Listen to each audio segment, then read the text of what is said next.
जब जहां आरा को बाप के इंतकाल की खबर मिली तो उसके कदम खुद ब खुद उसी घर की तरफ उठ गए जहां से उसे बरसों पहले खामोशी से अलग कर दिया गया था।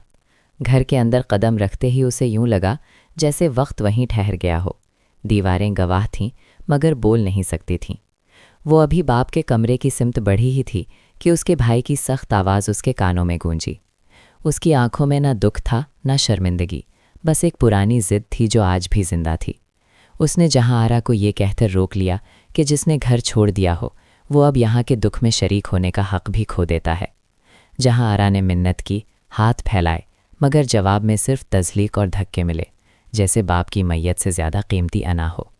दरवाजे के बाहर आकर जहां आरा कुछ लम्हे खड़ी रही। आंसू बह रहे थे मगर वो रो नहीं पा रही थी, क्योंकि उसके अंदर का दर्द आंसुओं से बड़ा था। इसी लम्हे शाहजहां, जो खामोशी से सब कुछ देख रहा था, उसके करीब आया मगर कुछ कह ना सका।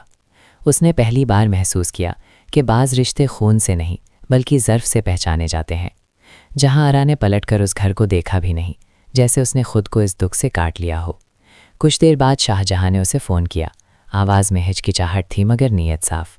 उसने कहा कि वो जानता है आज उसे सिर्फ एक बाप नहीं, एक पहचान भी छीन ली गई है, मगर वो उसे ये एहसास दिलाना चाहता है कि हर बंद दरवाज़ा अंजाम नहीं होता। जहां आरा ने आहिस्ता से कहा कि उसने आज समझ लिया है कि असल जनाजा उसके बाप का नहीं, उस रिश्ते का था जो बरसों पहले मर चुका था। फ़ोन बंद हो गया मगर शाहजहां के दिल में ये बात गूंजती रही कि अब इस कहानी में आंसुओं के बाद सवाल आएंगे, और सवालों के बाद शायद वो सच जो देर से ही सही मगर सामने ज़रूर आता है।